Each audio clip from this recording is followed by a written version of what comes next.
Bună seara, dragii mei! Bine v-am găsit pe canalul meu de bucătărie. Astăzi facem chifteluțe pur și simplu, rapid și gustos.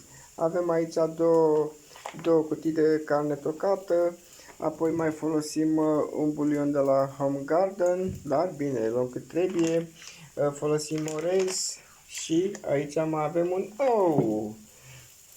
Prima dată călim ceapa.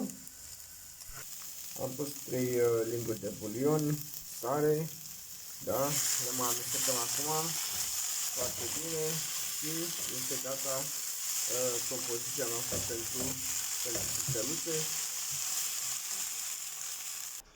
Am pus într-o cratiță cele două pachete de carne, am pus un pahar de orez, compoziția fiartă, adică ceapa și cu bulionul. Am mai pus și două ouă ca să le închege mai bine și acum le amestecăm și până facem chifteluțele. Am amestecat bine compoziția, uitați ce a ieșit. De aici o să facem niște chifteluțe fenomenale. Acum, după ce o să facem chifteluțele, le punem în această tavă și bine, întâi le dăm prin făină, da? Și pe urmă le punem în tavă. Imediat vă arătăm.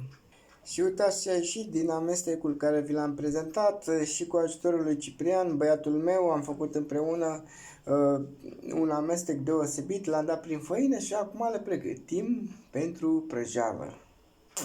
Ia uitați ce bine a ieșit, ce bine arată chiftelele făcute de noi. Aici este partea a doua de chiftele.